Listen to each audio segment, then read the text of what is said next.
الحمد لله رب العالمين والصلاة والسلام على سيدنا محمد أشرف الخلق وسيد المرسلين وعلى آله وصحبه أجمعين. اللهم لا سهل إلا ما جعلته سهلا وأنت تجعل الحزن إذا شئت سهلا سهلا. رب اشرح لي صدري ويسر لي أمري واحلل عقدة من لساني يفقه قولي. اللهم أخرجنا من ظلمات الوهم إلى نور الفهم وأكرمنا بمعرفة العلم وزين أخلاقنا بالحلم يا أرحم الراحمين. اللهم افتح لنا فتحا مبينا. اللهم بارك لنا بالقرآن العظيم. اللهم بارك لنا بالقرآن العظيم. اللهم اجعله لنا إماما وقائدا وسائقا إلى رضوانك. اللهم ألبسنا به الحلل وأسكننا به الظلل وادفع عنا به النقم. اللهم اجعلنا ممن يقرأه فيرقى ولا تجعلنا ممن يقرأه فيشقى. اللهم حبب إلينا تلاوته. اللهم اجعلنا ممن يتلوه حق تلاوته. اللهم اجعلنا ممن يتلوه حق تلاوته. اللهم اجعلنا ممن يتلو آياته ويتدبرها ويعمل بها. اللهم اجعلنا ممن يعمل بمحكمه ويؤمن بمتشابهه. اللهم اجعله لنا في الدنيا قرينا وفي القبر مؤنسا وعلى الصراط نورا وفي الآخرة شفيعا ومن النار سترا وحجابا. اللهم خلقنا بأخلاقه وأدبنا بأدبه واملأ قلوبنا وبيوتنا بنوره ورحمته وهداه يا رب العالمين. Oh Allah, we call upon you, pray to you, beseech you, we ask you to bless us with the love of your book. Oh Allah, make us of those who recite the Quran its due recitation. Make us of those who recite its verses, reflect on its meanings and live by its teachings. Ya Allah, we ask you to make the Quran for us an imam and a guide for us in our lives. Make it a guide for us to the highest levels in Jannah. Make us of those who live by its clear teachings and believe in its mutashabih, Ya Rabbil Alameen. Oh Allah, we ask you to make it a companion for us in this dunya, and a comforter for us in our graves, and a nur for us upon the sirat, and an intercessor for us in the akhirah, and a protector for us from the fire of hell, Ya Rabbil Alameen. Oh Allah, we ask you to make us of those who embody its character, and those who live by its teachings. Fill our hearts with its nur, and fill our homes with its nur, and protect us by the blessings of the Quran. Ya Allah, we ask you to bless us with sound understanding of your book. Oh Allah, do not deny us of the guidance of your book because of our sins and because of our weakness and our deficiency. Ya Allah, don't deny us the guidance of your book because of our weakness and our deficiency, Ya Rabbil Alameen. Guide us to sound understanding and make us of those who live by the Quran and are of the people of the Quran and are guided by the Quran and are given blessings by the Quran. Ya Rabbil Alameen. We ask you, Ya Allah, to give ease to our brothers and sisters in Gaza and Palestine. We ask you to give them victory over their oppressors. We ask you, Allah, to be with our brothers and sisters in Rafah. Allahumma arbit ala qulubihim. Allahumma arbit ala qulubihim. Allahumma thabbit aqdamahum. Allahumma abdidhum bimadadik. Allahumma amdidhum bimadadik. Wansurhum ala aduwika wa aduwihim ya Rabbil Alameen. اللهم أنت حسبنا نعم المولى ونعم الوكيل نعم المولى ونعم النصير وآخر دعوانا الحمد لله رب العالمين. أما بعد, Jazakumullah khair for attending session 2 of our course, Decoding Revelation, Quranic Themes, Reflection on Quranic Themes. Today, we're going to be starting with the first surah that we have to reflect on, and that is Surah Al-Baqarah. As we said last week, Surah Al-Fatiha is going to be left for its own journey because it's a journey in and of itself. It's a small surah, however, it's Ummul Kitab. It is the mother of the book. It is a summary of the Quran. The summary of all revelation together can be found in Surah Al-Fatiha. That's why with its depth, it could be its own mini-series that we could give. We've given in the past and that we could give again at a later date, inshaAllah. So we're going to spend some time with the longest surah in the Quran, and we're going to be going through it juz' by juz', inshaAllah. So I'm hoping Surah Al-Baqarah is approximately 2.5 juz' long. My intention is for this session to be themes of Surah Al-Baqarah part 1, and for us to conclude Surah Al-Baqarah next week with themes of Surah Al-Baqarah part 2. So I'm hoping to finish Surah Al-Baqarah altogether in 2 sessions, inshallah. Today I'm going to lay out the broad overview of this surah, and I'm going to introduce to you sections from this book. By the way, there are printouts because the book is almost here, inshallah, but the shipment didn't arrive in time for this class. So this book's going to be available next time, inshallah.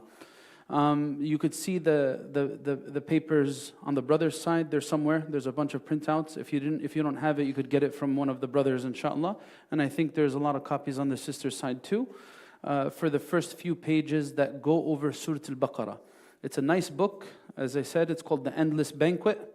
It's a thematic explanation of the Quran. This book is actually 3 volumes. Each volume is about 10 juz's of the Quran, to reach 30 juz's in 3 books. It's not a big book, but it is a concentrated dose of what each selection of verses is about. It's a thematic tafsir mawdu'i. So it's very nice. It's written by, as I said, one of my friends from my days that I was at Al-Azhar, Shaykh Hamza Abdul Malik. May Allah preserve him and bless him. Allahumma ameen. So I'm going to introduce this book later. I have other books that I'm using as references in Arabic.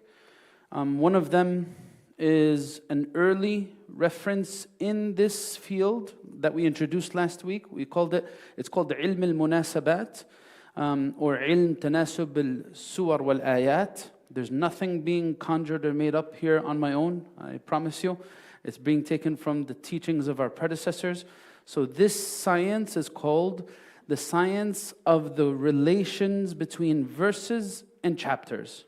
So one of the early references about this is called in Arabic Al-Burhan fi Tanasubi Suwar al-Quran, by one of the scholars of the past. His name is Ibn al-Zubayr.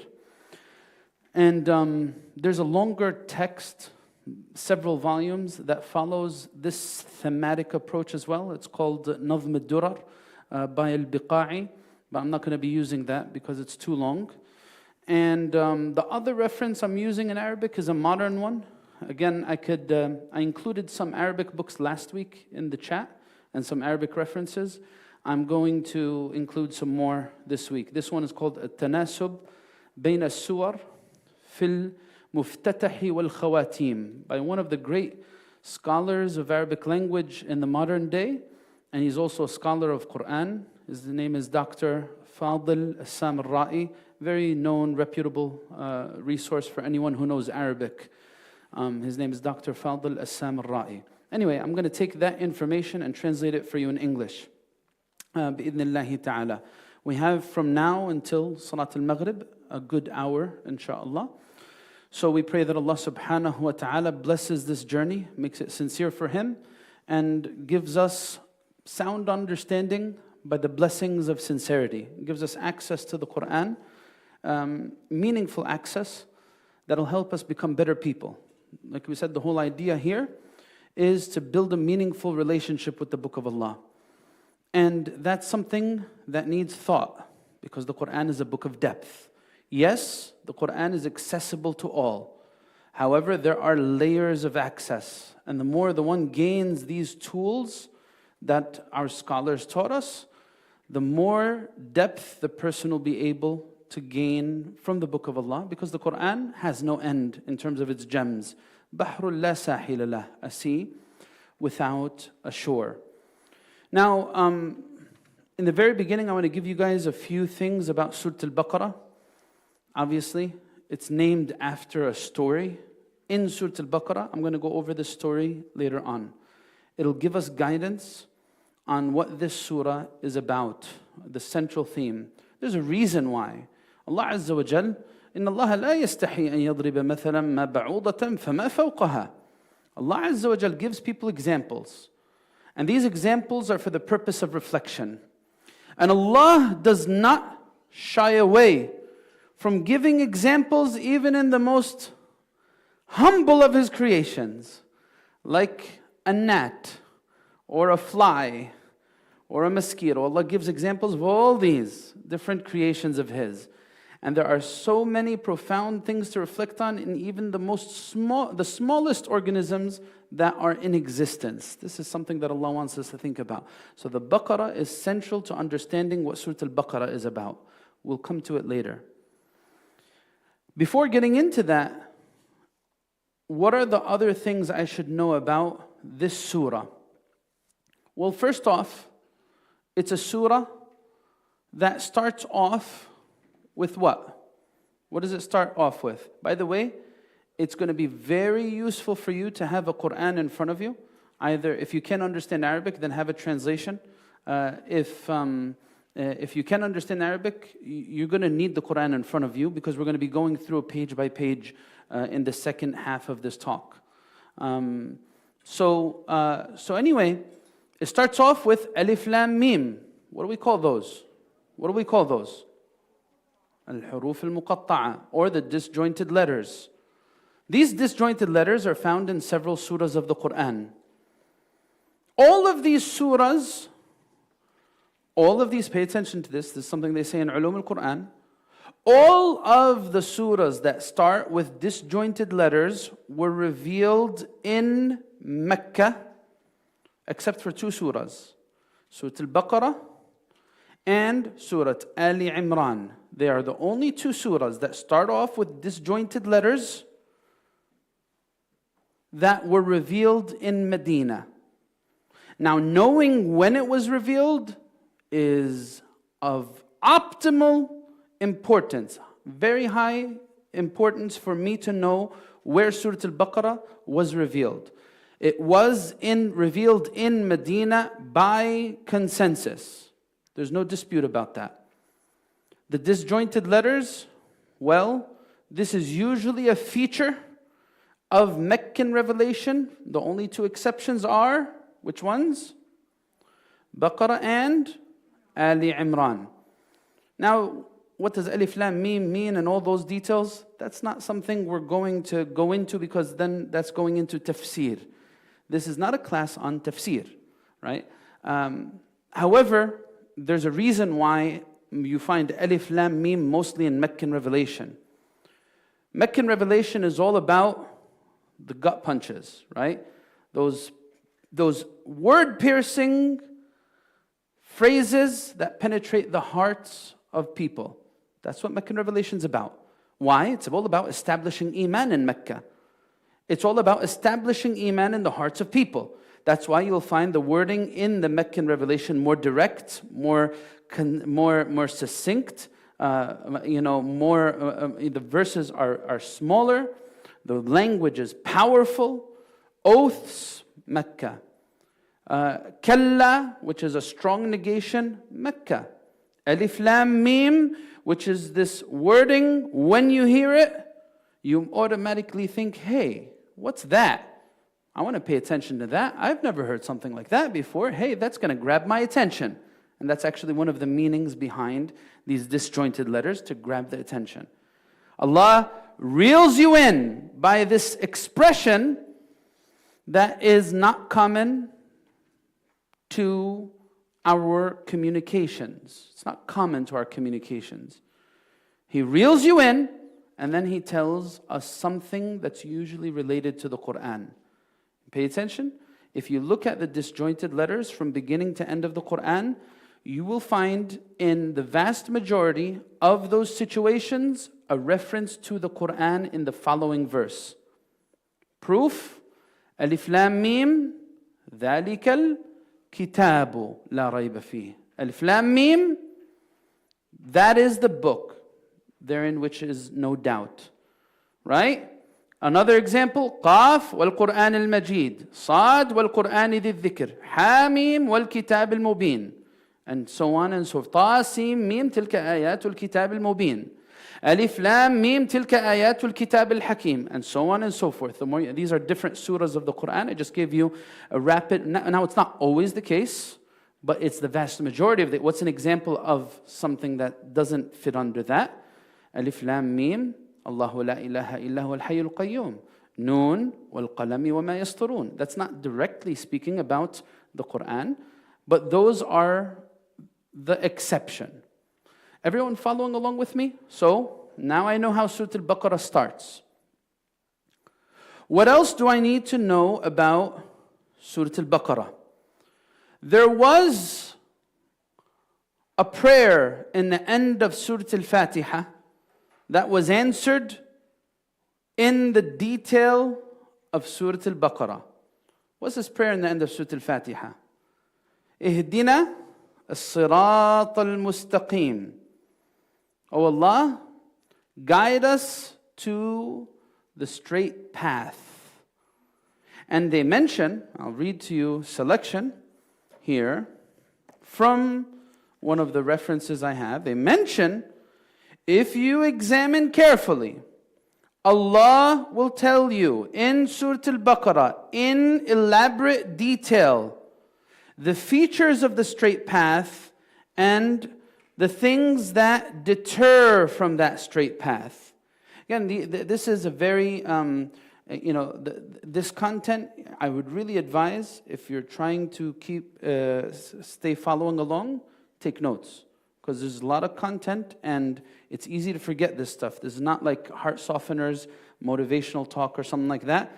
There's a lot of precise things that our scholars teach us that if I want to remember this, then I should take notes. And if I can't take notes and listen at the same time, then maybe you could listen to it again and take notes later on. Wallahi, it'll benefit you. It benefited me. Before I came sitting here before you, I took notes. This book, that book, this book here. Right? These are from other books. Anyway, look, he summarizes. He says, فَحَصَلَ مِنَ السُّورَةِ بِأَسْرِهَا بيان الصراط المستقيم على الاستيفاء والكمال أخذا وتركا وبيان شرف من أخذ به وسوء حال من تنكب عنه وكأن العباد لما علموا أن يقولوا اهدنا الصراط المستقيم وكأن العباد لما علموا أن يقولوا اهدنا الصراط المستقيم إلى آخر السورة قيل لهم عليكم بالكتاب إجابة لسؤالهم ثم بين لهم حال من سلك ما طلبوه فكأن قد قيل لهم أهل الصراط المستقيم وسالكوه هم الذين من أمرهم ومن شأنهم كذا وكذا والمغضوب عليهم من المتنكبين هم كذا وكذا. So he says here, and I'm summarizing it for you, he says, this whole surah is detailing to us categories of people. Categories of those who were truly committed to the straight path, and those who were misguided away from it, and the causes of their misguidance, and also how their misguidance manifested, and how they reacted to the circumstances of their lives. You see, there's Allahu Akbar, there's a sweetness to understanding this, because there's, here, subhanAllah, you will find that the more you think about this and understand the verses and content of Surah Al-Baqarah and the rest of the surahs of the Quran, you will understand how Kalamullah is mawzoon. Allah's words are measured. Ya Allah, nothing's out of place. Nothing is random. Nothing at all. Ihdina as-sirat al-mustaqim. In order for me to fully understand what the straight path is, I need to understand what it is not, right? In order for me to understand what the straight path is, I need to understand what it is not. And those categories of people are mentioned in the preface of Surah Al-Baqarah. I'm going to talk about that. And the most detail in the first juz'ah is given to which category of people? Let's see, anyone know? The most detail in the first juz'ah of Surah Al-Baqarah is given to the most complicated category of people. And that is the munafiqeen. Why are they most complicated? Well, let's read what he says here, and you'll see why it's most complicated. See what in that little packet that you have in front of you. Let's see what he says here. The beginning of Surah Al-Baqarah, verses 1 to 20. He says it. He summarizes for you in a nice long paragraph. Asnaf an-nas, categories of people. One category consists of people who want to guard themselves from harm, thereby leading them to seek guidance. Believe in the unseen, pray, give charity, and believe in all of the prophets, so on and so forth. The second category will be presented with guidance and disbelieve in it. Right? This category is very briefly mentioned. The disbelievers very briefly mentioned. Right? The last quarter category is formed of the most complex group. In this category are people who outwardly affirm their belief. In keeping with the first group, However, inwardly, they work to undermine the good work of the believers, siding with the second group. Allah described them in great detail because they are the most conflicted group. They're also the worst group of the three, because unlike those who are clearly disbelievers, they lie to Allah, they lie to themselves, they lie to believers, and it is they who do the most harm to humanity. You see, that's a profound paragraph right there, telling us about the first 20 verses of Surah Al-Baqarah. Again, Surah Al-Baqarah, in a sense, is an explanation for us about, what is an explanation for? Again, someone asks you this question, what does Surah Al-Baqarah explain? Give me one sentence. Just tell me in one sentence, what does Surah Al-Baqarah explain? What does it explain? Someone raise their hand. No, that's only the first 20 verses. I want you to explain what the whole surah is about in one sentence. Huh? Okay. We didn't get there yet. I didn't mention sam'an ta'a. Yes. Surah Al-Baqarah, subhanallah, Allah's not going to let us wait for long. You know, by the way, who's the one who said Surah Al-Baqarah comes after Surah Al-Fatiha? This is not from the companions, by the way. This is from Allah Azza wa Jalla. This is tawqifi. This is from revelation from Allah. That's why, you know, some people, they get enamored. Well, what was the order of revelation? I want to follow that. Well, there's a reason why Allah did not put the Quran in the order of revelation and put it in this order instead. It is tawqifi, according to the vast majority of scholars. They say this order that we have is by direction from Allah.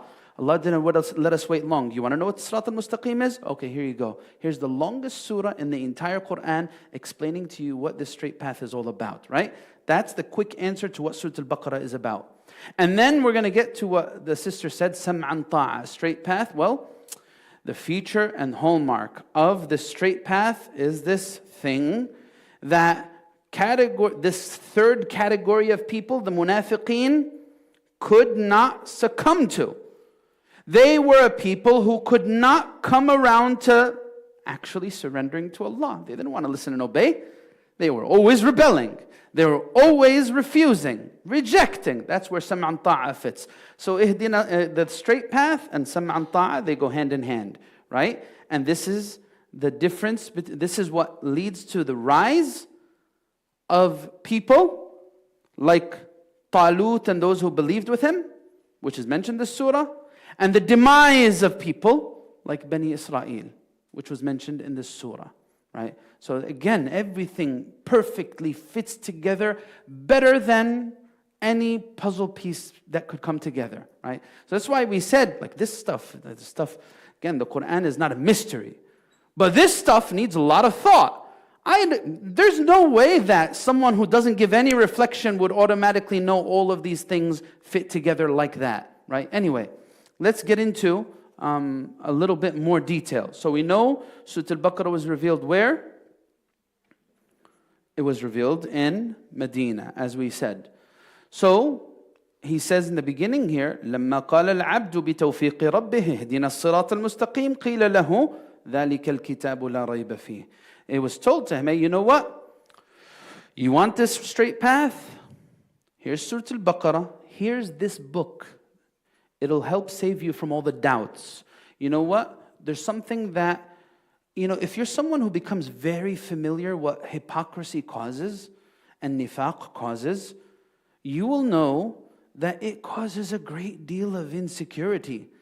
Because someone who is a munafiq and embraces that lifestyle is someone who is always in doubts.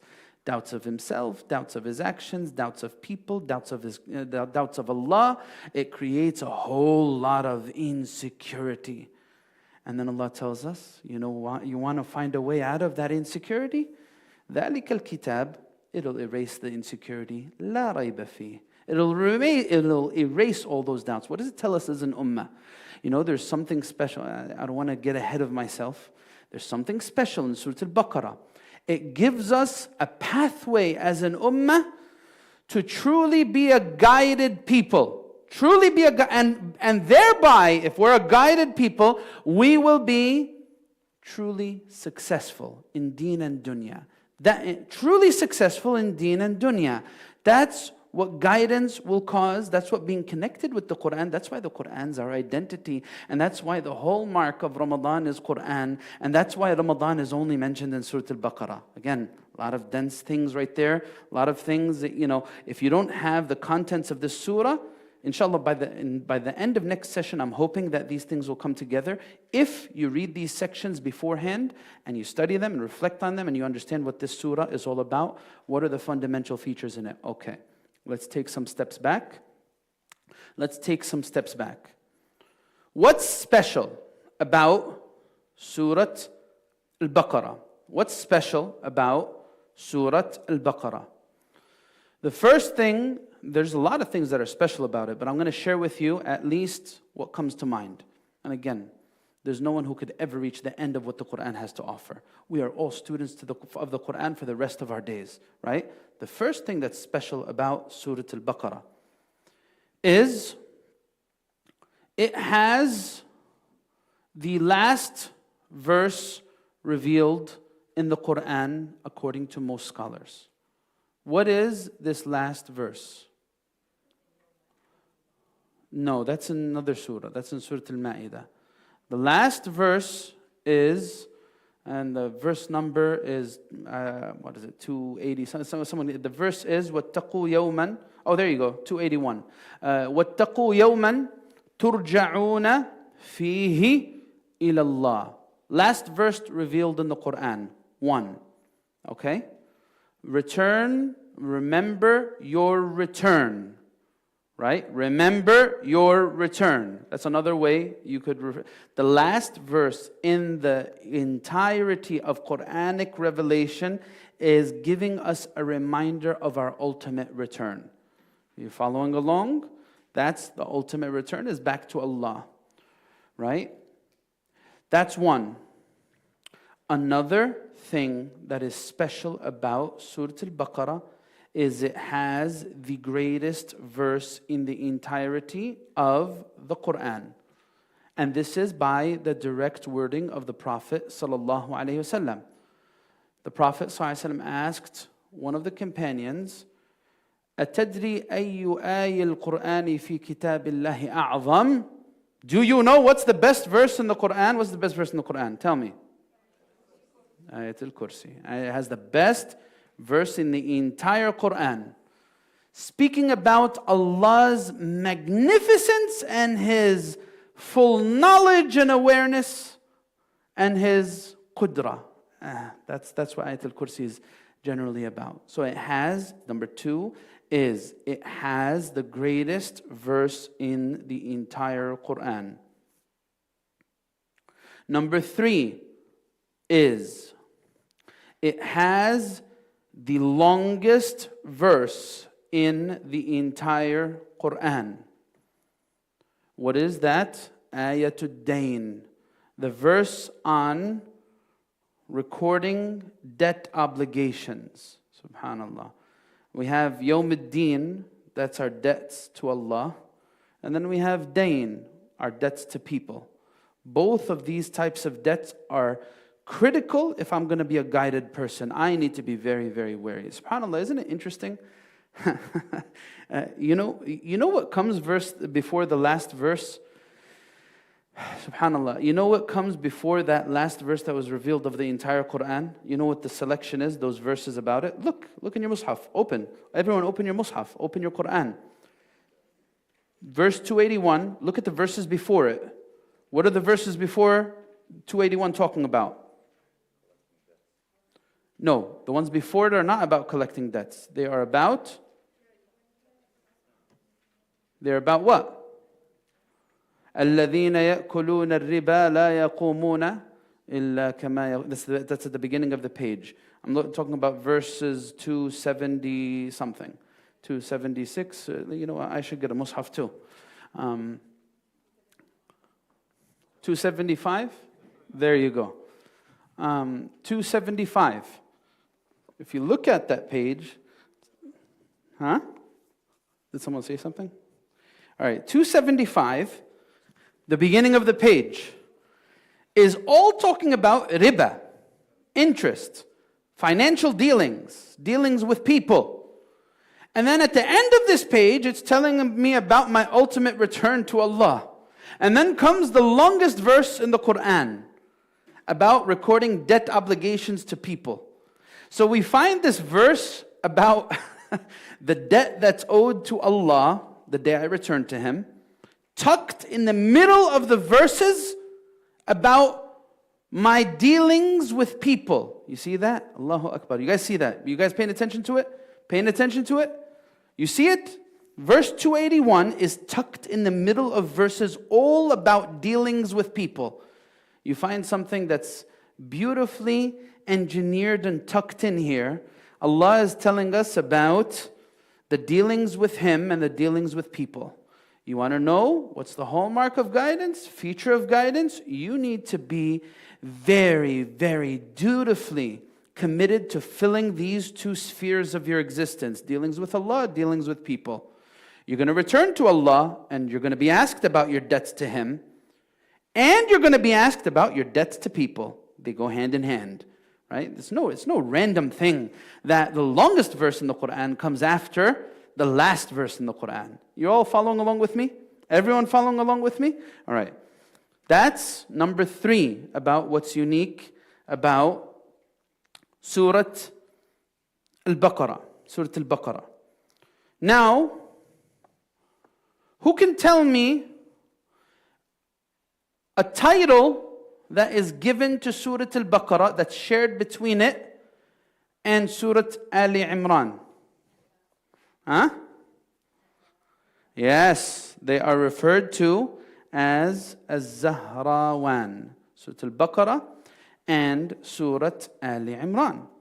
And the Prophet ﷺ, he actually tells the companions about these two surahs. He says in the hadith, to read these two surahs.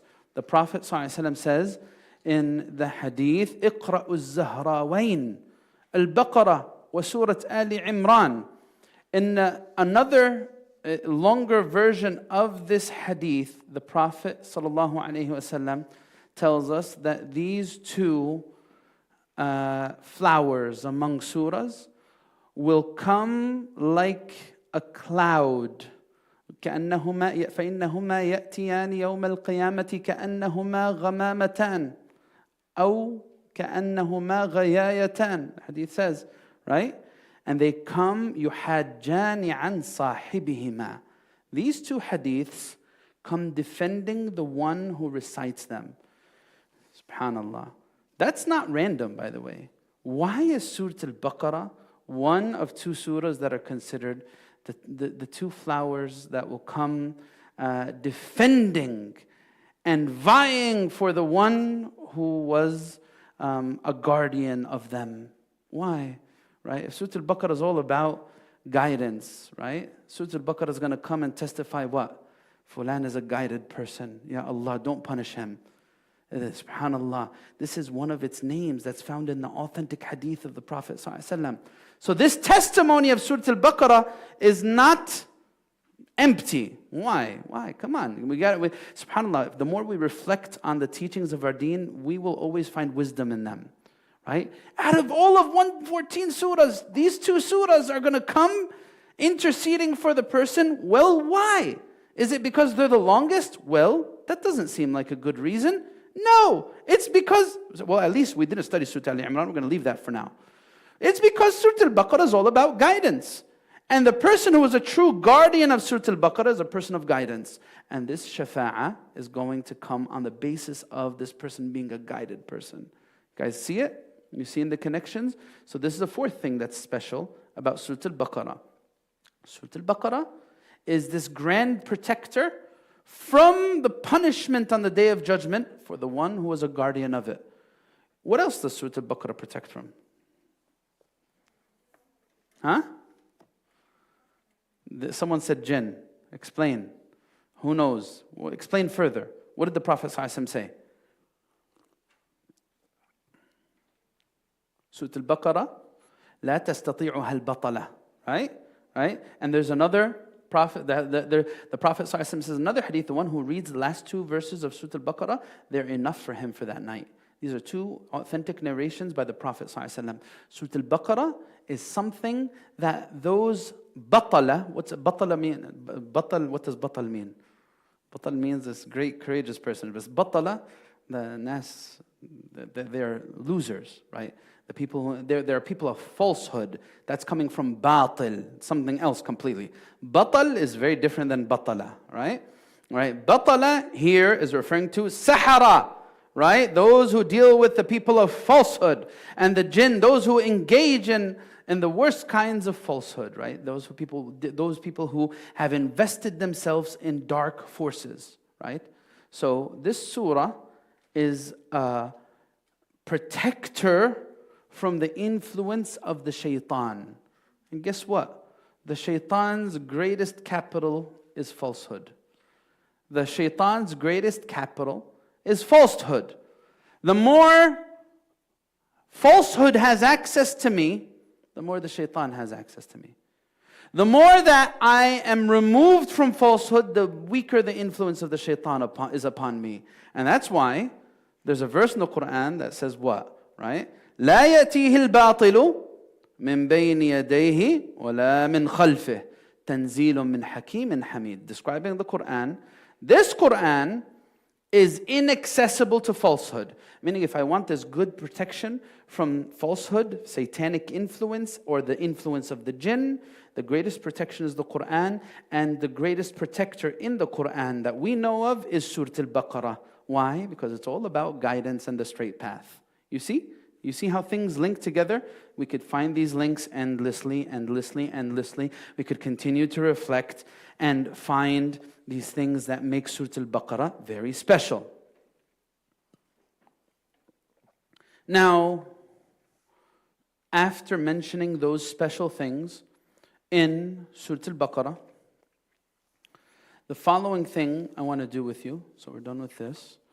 The following thing I want to do with you is go in a closer examination of, before I go into the closer examination, I want to mention to you 3 things that Dr. Fadl As-Samra'i shares that are so beautiful. You find the symmetry in this book so beautiful. Wallahi, so beautiful.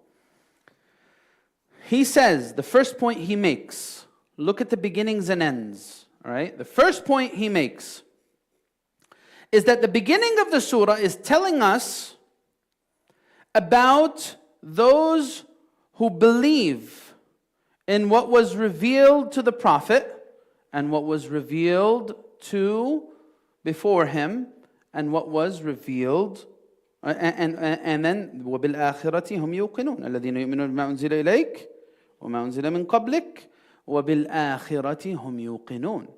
There is this consistency that is mentioned for believers. Pay attention. Iman is all about consistency. Hypocrisy is all about inconsistencies. Right? So, in the beginning of the surah, Allah subhanahu wa ta'ala tells us about the consistency of faith between past, present, and future. Where is this consistency? The believers believe in what was revealed to the Prophet ﷺ. They believe in what was revealed from the sound revelation of those before.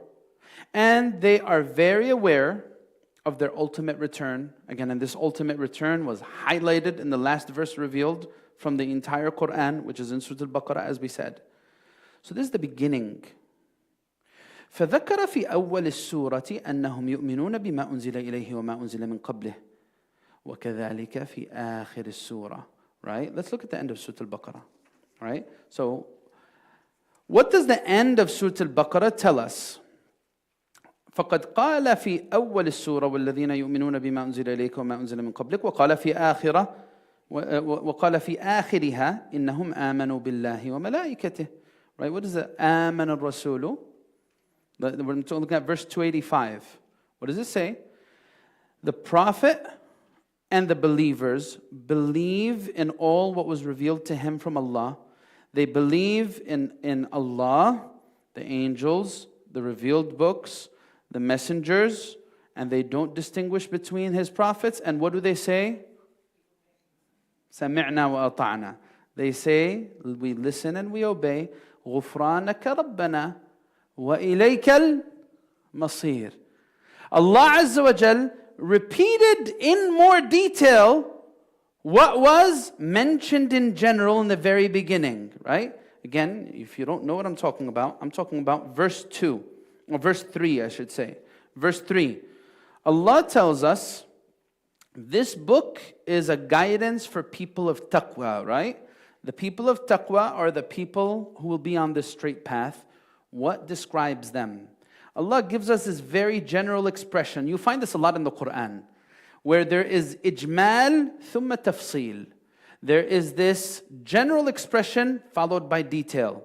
Again, ihdina as-sirat al-mustaqim, a full surah revealed explaining what that means, right? So here in the beginning of the surah, Allah tells us those who believe in the unseen. What does that mean? Well, hold it right there. Keep it with you. Wait until you get to the end of the surah. I will explain to you what this unseen is. You go to the end of the surah, there's more detail.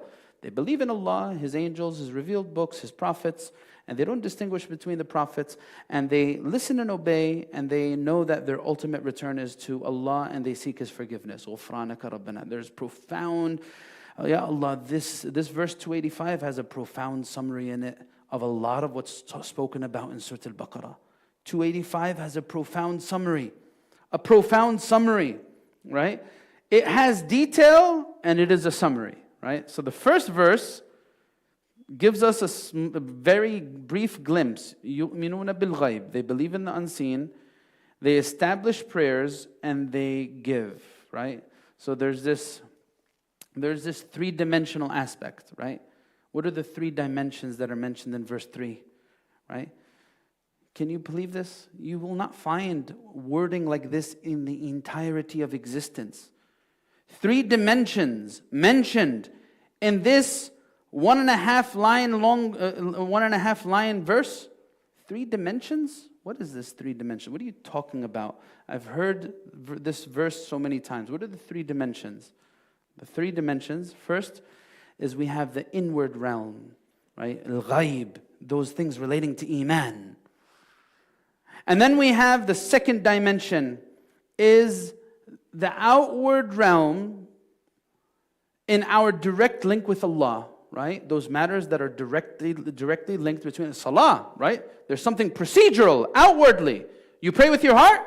Yeah, you could remember Allah with your heart, fine. But can you do Salah with your heart? No. You need to, the inward and the outward need to be working in tandem.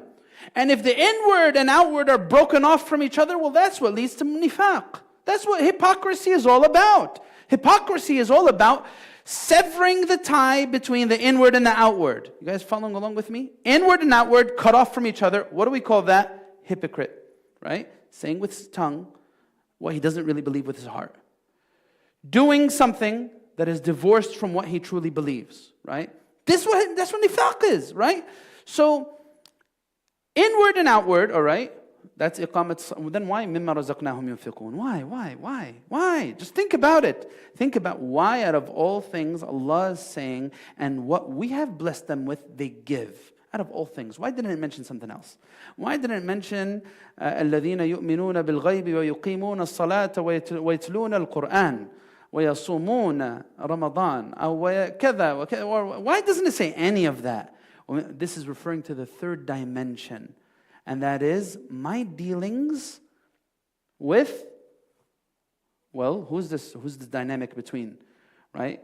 When I am doing infaq and giving charities, this is me dealing with Allah by dealing with people. I'm always dealing with Allah, right? I'm dealing with Allah by dealing with people. Meaning I'm recognizing Allah's watchfulness in my dealings with others, right? So this is the third dimension, right? If you lose any one of these, this whole system of Iman comes crashing down. If you don't have Iman bil ghaib, forget about it. You don't have Iman. You don't have faith at all, right? If you don't establish Salah and establish this link with Allah Azza wa Jal, forget about it. You have severed yourself. You have severed the divine link between you and Allah. If your Iman doesn't translate to your dealings with people in a certain way, guess what? That sense of Iman is so weak and frail, it's almost non-existent, right? So that's why Iman settles here, spoken here, and it manifests in the way I deal. Ya Allah. You see consistency? You see consistency that's highlighted in the beginning of this surah, right? Allah is giving us this consistency for faith, past, present, future, and inward and outward, right? Dealing with Allah and dealing with people. You see, all of that was summarized in the first 2 verses of the surah, and then it was repeated in more detail in the end of the surah. That's the first thing he mentions. He says, فَنَاسَبَ الْبَدْءُ الْخِتَامِ, right? The beginning and the end are in clear cohesion with each other. What's the second point he mentions? He says, ذكر في أول السورة أنهم يؤمنون. We already mentioned this one. ذكر في أول السورة أنهم يؤمنون بالغيب وذكر في آخر السورة أنهم يؤمنون بالله وملائكته وكتبه ورسله وكل هذا من الغيب. So he says, in the beginning of the surah, he mentions unseen in general. In the end of the surah, he mentions it in detail. Right? In the beginning of the surah, he mentions what? The consistency between past, present, future. And then in the end of the surah, ثُمَّ ذَكَرَ الَّذِينَ كَفَرُوا, right? In the end of the surah, what did he say? Look, wait, let's look at the end of the surah. أَنْتَ مَوْلَانَا فَانْصُرْنَا عَلَى الْقَوْمِ الْكَافِرِينَ. Which category is mentioned after that first category? So first 5 verses are about the first category of believers. Verse number 6, what is it about? إِنَّ الَّذِينَ كَفَرُوا سَوَاءٌ عَلَيْهِمْ, right? It's talking about the disbelievers. In the end of the surah, Allah mentions the disbelievers again, and He says, you know what? This is the path to victory over disbelievers, having this reality in mind. Being a person who embraces the straight path, listens and obeys, is in humble surrender to Allah Azza wa Jal. That's the third thing that he mentions, right? فَانْصُرْنَا عَلَى الْقَوْمِ الْكَافِرِينَ. So he mentions the disbelievers in the beginning as people who turn away from truth, and he mentions them in the end as people who are in utter loss, right? فَانْصُرْنَا عَلَى الْقَوْمِ الْكَافِرِينَ. These are the 3 things that he mentions. And with this, we can go into the details of the surah of the first juz'ah. Let's look at the book. Let's look at the book. Let's look at the book. And you know what? As you're looking at this, follow along with your mushaf. Keep your mushaf open. So as we said, the first 20 verses are about categories of people. First 5 are about the believers. And then 6 and 7 are about disbelievers. And then 8 until 20 is all about hypocrites. Right? We're good on that? Then from verse 21 to verse 29, right? Verse 21, يَا أَيُّهَا النَّاسُ اعْبُدُوا رَبَّكُمُ الَّذِي خَلَقَكُمْ وَالَّذِينَ مِنْ قَبْلِكُمْ. From there, all the way until وَهُوَ بِكُلِّ شَيْءٍ عَلِيمٍ, until the end over there. What is he talking about there? He says, Allah then brings to light the proof of why humanity should believe in Him and His messengers. Through this, He further emphasizes that the believers must follow the guidelines set by the Quran and the Sunnah of the Prophet ﷺ, and dictates how unreasonable and unnatural it would be to reject them. And in case reason and logic are not enough to convince the reader, Allah then highlights the consequences, right? In verses 20, this is how I will summarize what he just said. Verse 21 to 29 is all about the proofs of faith, right? Look at it. Look at it. What are the proofs of faith? What evidences does Allah give us? الَّذِي جَعَلَ لَكُمُ الْأَرْضَ فِرَاشًا, right? He says, look, in this book, he says in this book, ثُمَّ أَعْقَبَ ذَلِكَ بِذِكْرِ الدَّلَائِلِ الْمُشَاهَدَةِ. Right? Allah gave us visual evidence. That's the first thing. All right, it's not enough for me to categorize people for you. All right, look at the world around you. Right? جَعَلَ الْأَرْضَ فِرَاشًا. Allah Azza wa Jal has made this earth accessible.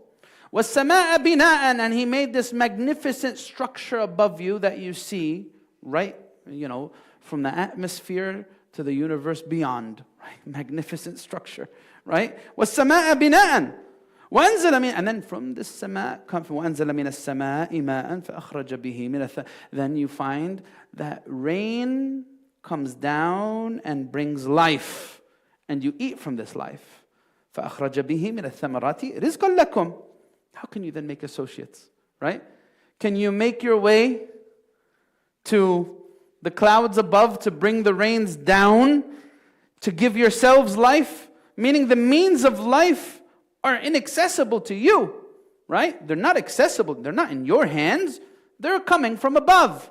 Your whole entire existence is predicated on the existence of water. And that's why when they want to search for life, they search for water. And that water, if it was made inaccessible to you, how on earth would you live? Right? This is what Allah Azza wa Jalla is giving us to think about in these verses. أَنزَلَ مِنَ السَّمَاءِ مَاءً. Meaning, your life source is out of your hands. How could you make a partner for Allah? If your life source is not in your hands and it's not in those who you worship's hands, how could you associate with Him? Right? So, أَنزَلَ مِنَ السَّمَاءِ مَاءً فَأَخْرَجَ بِهِ مِنَ الثَّمَرَاتِ رِزْقًا لَكُمْ فَلَا تَجْعَلُوا لِلَّهِ أَنْدَادًا. All right, he goes on to say, what other evidences does he give us? He gives us an example. إِنَّ اللَّهَ لَا يَسْتَحْيِي أَن يَضْرِبَ مَثَلًا مَا بَعُوضَةً فَمَا فَوْقَهَا. Right? Allah gives examples. You need to pay attention to Allah's examples, because there are examples that are very obvious, and there are examples that are extremely, extremely subtle. Right? This example itself, right? We went over this in our class on parables of the Quran. I'm not going to go over it again now. We don't have time, right? Because we're giving bird's eye view. But even this subtle example that's in this verse here, some examples are extremely obvious. Others, you need generations to pass to be able to understand what the example is all about. When Allah tells us about the structure above, who do you think is more aware of the structure above now? So, an average man in 7th century Arabia, I'm not talking about the Prophet, I'm talking about the average people. Allah says to them, وَالسَّمَاءَ بِنَاءً, and He's made the heavens above a magnificent structure. Who do you think is more aware of this structure? 7th century Arabia or 2024? Right? They did not have science that clarified to them the layers of the ozone and the whole concept of atmosphere and the expansive nature of the universe and all the other stuff. Now we know with full yaqeen how as-sama is bina'an, how this heavens above is this magnificent system and structure, right? So anyway, he goes on to give more examples. You need to pay attention to these examples. Allah says in these examples that there are people who breach their covenant with Him. الذين ينقضون عهد الله من بعد ميثاقه ويقطعون ما أمر الله به أن يوصل كيف تكفرون بالله وكنتم أمواتا. How could you disbelieve? How could you breach your covenant when you were nothing, you were lifeless, and He's the one who gave you life? Right? Again, these verses are all about evidences and proofs. What else does He say? From verse 30 to 39, it's all about khilafah. It's all about vicegerency. Allah then transitions the reader to focus on the very beginning of humanity's existence and the responsibility placed upon humans to be good stewards. You will learn that the first juz of Surah Al-Baqarah is laying the foundations and the groundwork. It teaches us how after this story of the beginning of creation, the path to being a good steward was clarified, but then the path to demise and ruin was also clarified by being bad stewards and being bad khulafa, bad leaders upon this earth. And then the very end of the juzu' wraps up with telling us the path to minhaj al-nubuwwah, the path of prophethood, and the path to good stewardship in the end of juzu' 1. Right? That's what it's about. So what does he say here? He says, through the story, we observe how knowledge raises our rank, whereas ignorance and following our lowly desires diminishes it. We also learn how we can recover from our mistakes and regain our rightful place with Allah. Overall, the story sets the stage for how all of humanity will struggle to follow guidance in the world to come. Ya Allah, that's the story of Adam. It's a beautiful summary. وَعَلَّمَ آدَمَ الْأَسْمَاءَ كُلَّهَا. To Adam, all the names of all things. Why do you think Allah mentions that? Why do you think Allah mentions that? Allah Azza wa Jalla is telling us the how human empowerment occurs through awareness, through experience. You know, the whole story of Adam is about empowering Adam through awareness, right? The whole story of Adam is about empowering Adam through awareness. And how ruin comes about by lack of awareness. That's another way to express the story of Adam. How? He didn't know what Iblis was all about. Allah taught him what Iblis would do. And when he became aware of who Iblis was and what he set on doing, he was able to guard himself and his dhurriyyah from this path to ruin, right? So anyway, this Allah Azza wa Jalla. And then you know what? Even when you're blemished by this wrongful deed, there's a way to recover from it. Be a person who's real. Be a person who regrets. You will find that the right path will be accessible to you. If you're a person who's stubborn, if you double down and insist on wrongfulness, then guess what? You'll never be guided. And that was the pitfall of Bani Israel. And this is a potential pitfall for us as an ummah. Allah's telling us, hey, you know what? Why do you think He says, غُفْرَانَكَ رَبَّنَا غُفْرَانَكَ رَبَّنَا, right? Oh, Allah, forgive us, You're our Lord. Yeah. غُفْرَانَكَ رَبَّنَا, this path to the straight path is one of humility. And that's what will allow me to recover every time because I will veer away from the path. Anyone here can claim that they've never veered away from the path? I could tell you, since Ramadan until now, there are so many ways in which I feel like I've fallen negligent and I've veered away from the path. You will always veer away from the path. Don't think that being on the straight path means you will not make a mistake. Man, that's what the shaitan thought. The shaitan thought that I've been worshipping Allah for hundreds of years, and then Adam comes and he takes my position. Does he not know who I am? Does he not appreciate all the things I've done? Right? If you think you've never veered away from the straight path, you are not on the straight path, because that's what Iblis did. Right? Anyway, so these meanings, they all beautifully come together. So Allah tells us about stewardship in these verses, 30 to 39. 40 to 45, Allah tells us about the basis of this stewardship. It is about a covenant, ahd. How do you deal with ahd? So again, summary. Again, if you're following along in Arabic, I'm going to give you a few key words. أصناف الناس, ثم أدلة الإيمان, ثم الخلافة في الأرض, ثم العهد الذي بين الله وبين عباده. This is where we're at so far. That's a summary of where we're at up until verse 45. At this point, Allah progresses to the subject of the children of Bani Israel. Here, just as He demonstrated His covenant with Adam, He shows how He made a covenant with the children of Bani Israel, and reminding them how He saved them from the oppression of Fir'aun, right? Then He tells us, look at this, verse 51 to 66. If you're looking at the Mus'haf and you're following along, what does verse 51 start with? وَإِذْ وَاعَدْنَا مُوسَىٰ 40 لَيْلَةً ثُمَّ اتَّخَذْتُمُ الْعِجْلَ مِنْ بَعْدِهِ وَأَنْتُمْ ظَالِمُونَ, right? Through the example of the children of Bani Israel, Allah demonstrates how spiritual oppression unfolds among believing communities, starting with what? Kufran al-ni'mah, right? Here we have Bani Israel. They were a people who were given many prophets, right? فَضَّلْتُكُمْ عَلَى الْعَالَمِينَ. You were given preference with all of Bani Israel, Banu Israel. كَانَتْ تَسُوسُهُمُ الْأَنْبِيَاء كُلَّمَا هَلَكَ نَبِيٌّ بَعَثَ اللَّهُ نَبِيًّا. Banu Israel, they were led by prophets. Every time one prophet died, another prophet would come. There was a sense of kufran and ni'mah, the rejection and denial of the blessing, and that was the basis of this breach of covenant that they had. There was ingratitude.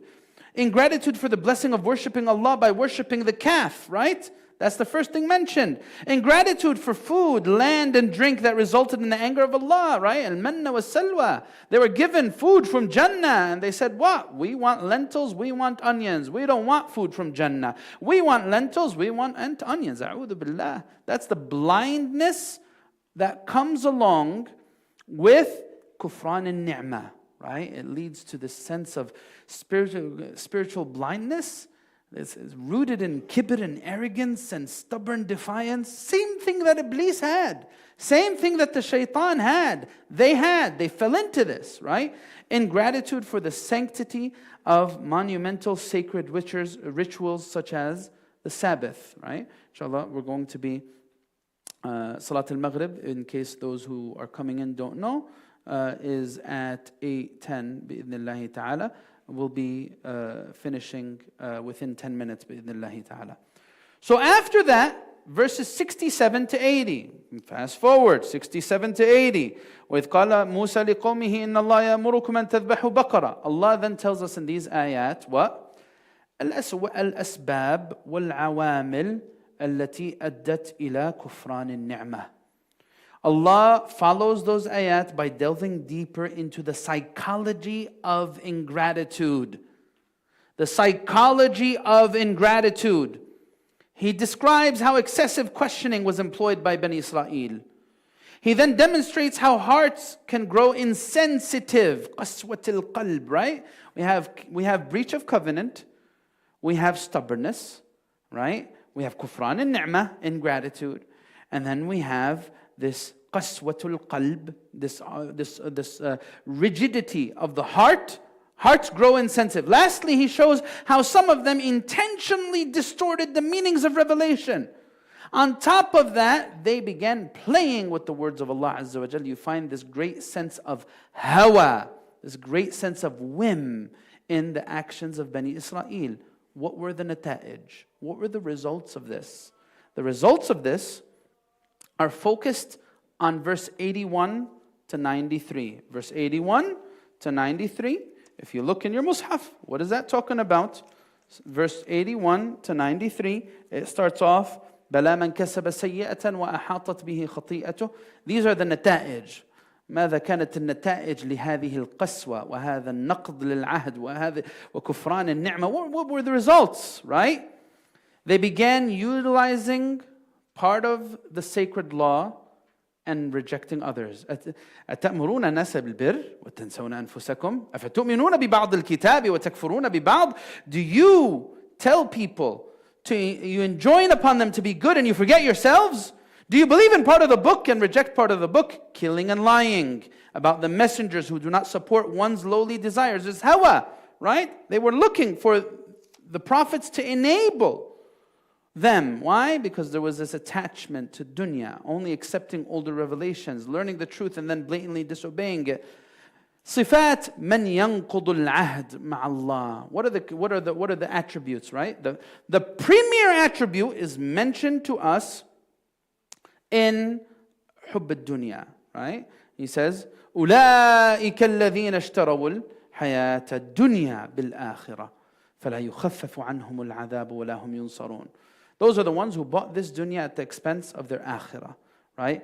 And then verse 95 to 123. There's another thing. There's a key word in that paragraph that he's, so first description is what? Love of this world.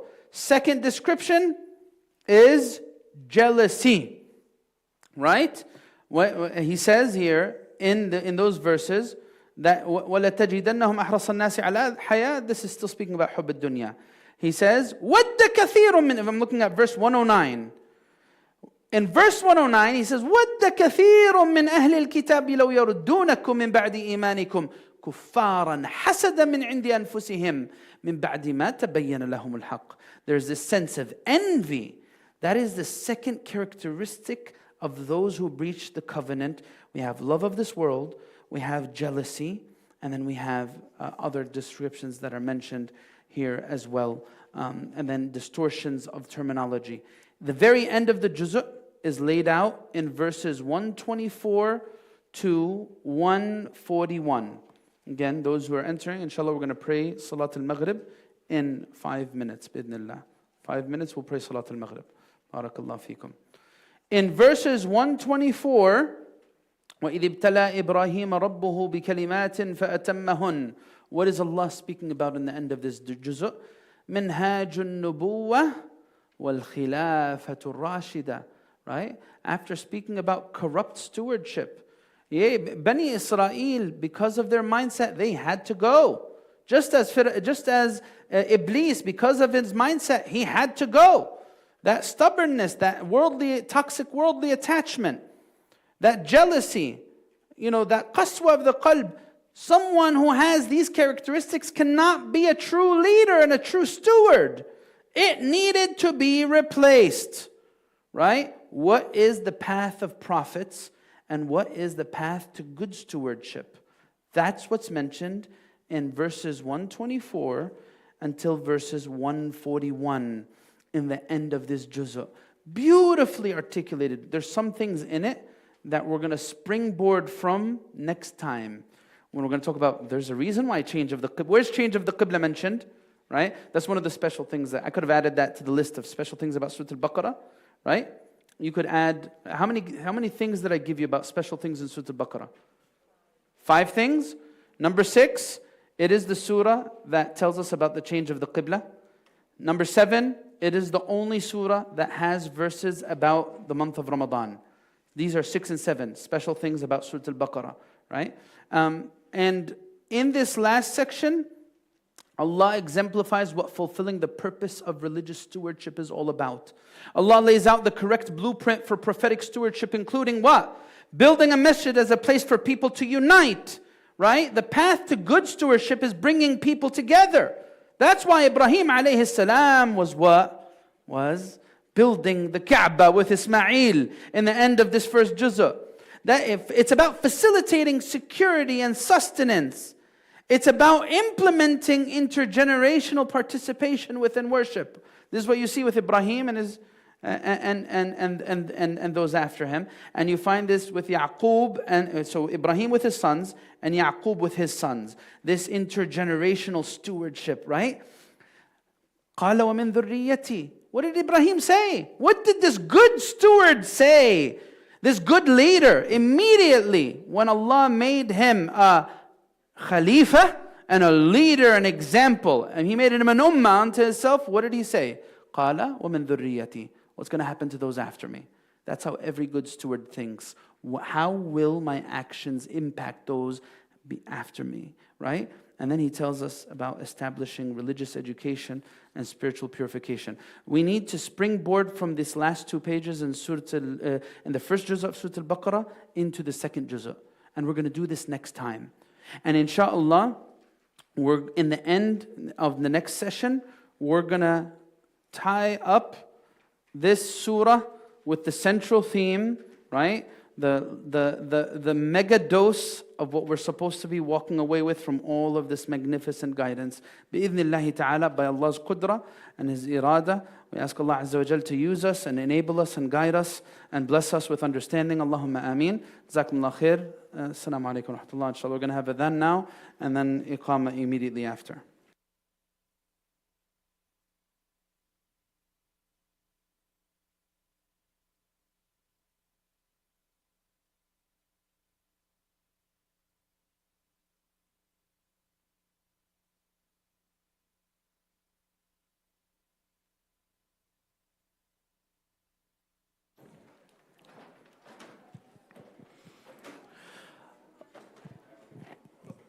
Allahu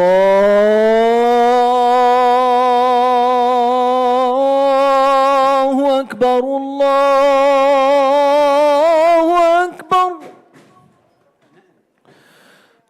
Allahu Akbar, Allahu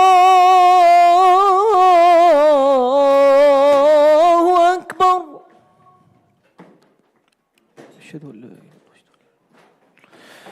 أشهد أن لا إله إلا الله.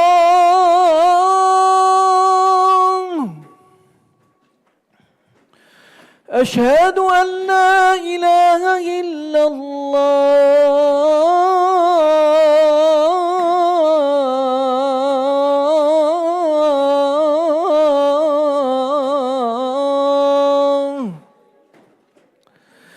أشهد أن محمد رسول الله.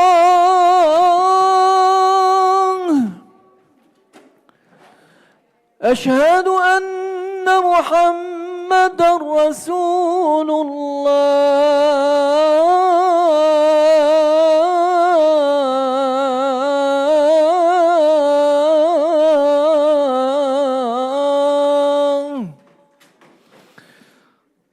حي على الصلاة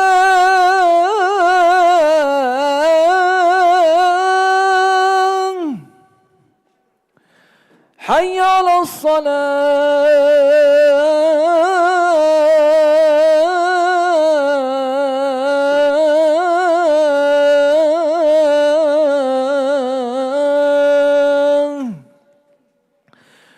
حي على الفلاح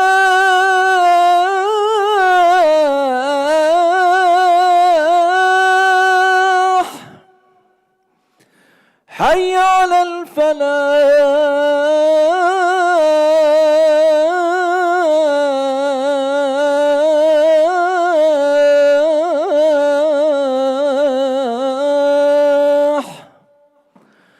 الله أكبر الله أكبر لا إله إلا الله لا إله إلا الله وحده لا شريك له الحمد لله القائم آتي محمد وسيلة فضيلته والدرجة الرفيعة. الله أكبر الله أكبر أشهد أن لا إله إلا الله أشهد أن محمد رسول الله حي على الصلاة حي على الفلاح قد قامت الصلاة قد قامت الصلاة الله أكبر الله أكبر لا إله إلا الله.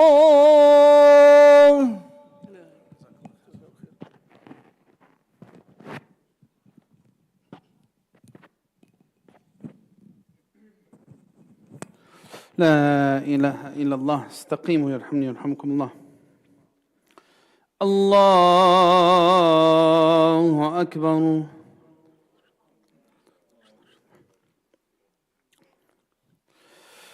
بسم الله الرحمن الرحيم. الحمد لله رب العالمين الرحمن الرحيم مالك يوم الدين إياك نعبد وإياك نستعين اهدنا الصراط المستقيم صراط الذين أنعمت عليهم غير المغضوب عليهم ولا الضالين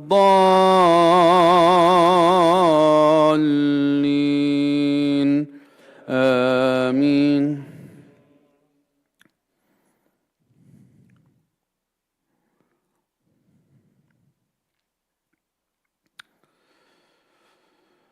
وإما تخافن من قوم خيانة فانبذ إليهم على سواء إن الله لا يحب الخائنين ولا يحسبن الذين كفروا سبقوا إنهم لا يعجزون وأعدوا لهم ما استطعتم من قوة ومن رباط الخيل ترهبون به عدو الله وعدوكم وآخرين من دونهم لا تعلمونهم الله يعلمهم وما تنفقوا من شيء في سبيل الله يوفى إليكم وأنتم لا تظلمون وإن جنحوا للسلم فاجنح لها وتوكل على الله إنه هو السميع العليم وإن يريدوا أن يخدعوك فإن حسبك الله هو الذي أيدك بنصره وبالمؤمنين وألف بين قلوبهم لو أنفقت ما في الأرض جميعا ما ألفت بين قلوبهم ولكن الله ألف بينهم إنه عزيز حكيم. الله أكبر.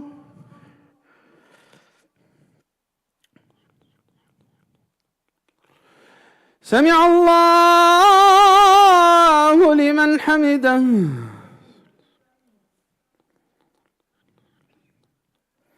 الله أكبر.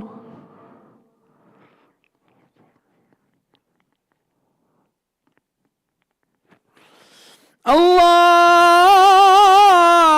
أكبر. الله أكبر.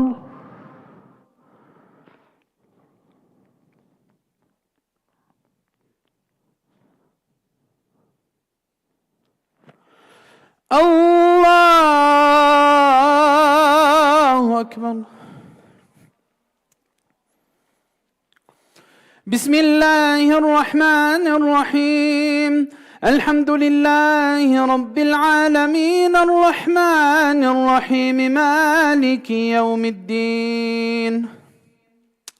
إياك نعبد وإياك نستعين. اهدنا الصراط المستقيم صراط الذين